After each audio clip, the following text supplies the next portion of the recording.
Dear visitors of the Automechanika in Ho Chi Minh City, my name is Michel van Linnet, Managing Director of the Dutch Organization for Electric Transport, Doet. Doet is the largest industry association for electric mobility in the Netherlands. It represents the complete EV value chain, with approximately 70 members of Doet are amongst the most crucial players in the electric mobility field in the Netherlands and abroad. So welcome to the Netherlands, and also on behalf of the Dutch Embassy in Hanoi. The transition to e-mobility is inevitable in Vietnam. In the global request to reduce greenhouse gas emissions, more and more countries switch to electric. In the Netherlands, after 2030, only new electric cars can be sold.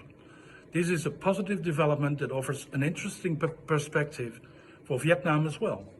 Air pollution is alarming, and Hanoi and Ho Chi Minh City are among the most polluted cities in the world. Electric mobility can provide a part of the solution for that problem. Vietnam's e-mobility market is still in its emerging stage, but the development is fast and dynamic, illustrated by the global expansion of the Vietnamese car maker VinFast, as part of a broader movement towards more sustainable mobility in Vietnam. Currently, car ownership in Vietnam is still relatively low, but is expected to grow in the years to come. And given Vietnam's ambitious climate targets, one could expect more stimulation policies for this sector from the Vietnamese government. The main challenge at the moment in Vietnam is the lack of charging infrastructure and trained manpower to service an EV charging network. Besides that, the offer of attractive and competitive EVs for a wider public is still limited. But more EVs will find their way to the market, and more people will be able to afford one with the right government incentives. And what I also see is that many consumers in Vietnam are still skeptical of electric cars. But that was also the starting point in the Netherlands. But as soon as consumers found out how easy and comfortable electric cars are, that has changed rapidly. For many people who enjoy fast acceleration, it might have helped to that many EVs offer insane acceleration that easily beats sports cars. The Dutch rollout strategy for charging infrastructure evolved over the last decade. The first charge points were installed at popular locations such as supermarkets, car parks and shopping centers. This practice gradually shifted to installation at the request of EV drivers. Then the nowadays approach is increasingly data-driven, for example, on the basis of predictions about where electric cars will be charged in the future, so that the installation of all these chargers is optimized.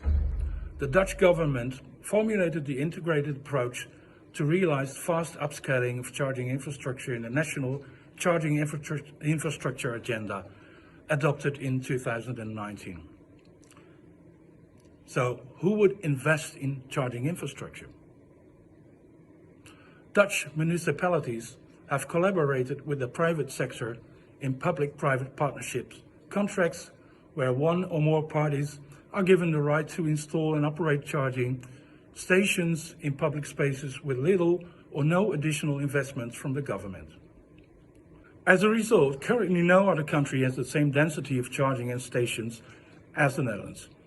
A total of almost 98,000 public and semi-public charging points, including 3,200 fast charging points in such a small-sized country. That makes the Netherlands the global leader in charging infrastructure. The Netherlands is among the top 5 early EV adopters.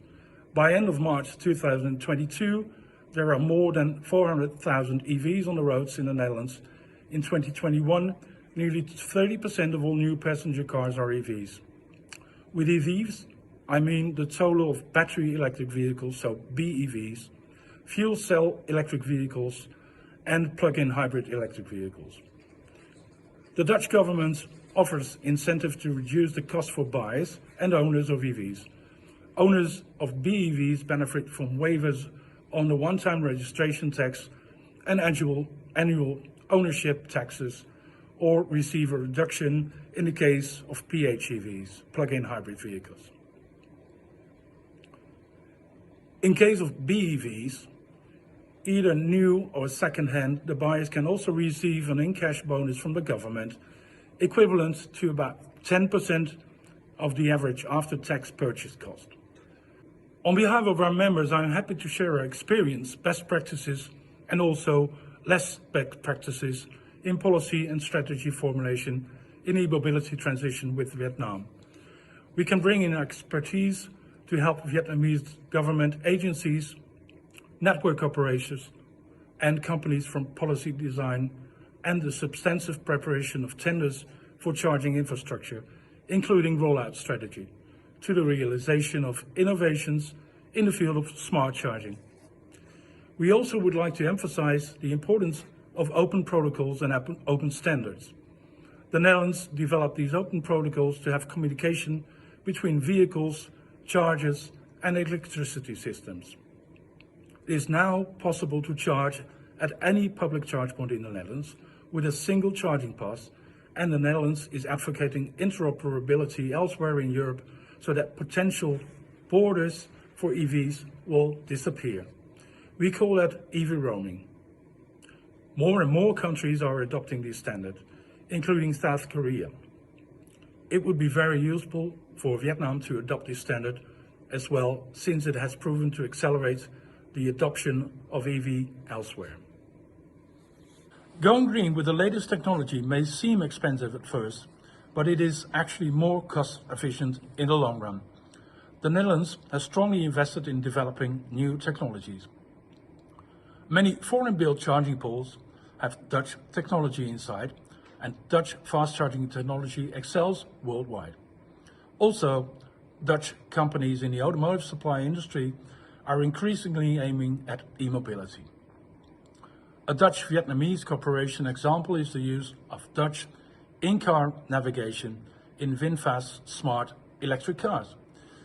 In addition to passenger electric cars, use of light EVs, electric buses, vans and trucks is growing steadily in the Netherlands. Many parties in battery technology are developing processes to provide a second life for used batteries as temporary storage. The Dutch Embassy is happy to open our network of these Dutch leaders in EV technologies, make connections, and facilitate the cooperation of businesses and knowledge institutes of the two countries to accelerate the transition in Vietnam. Do you want to see more of us? Please visit the Holland booth at Automechanika, where you can watch a very attractive VR video. Please enjoy, and hopefully we'll meet by the end of this year. Bye-bye.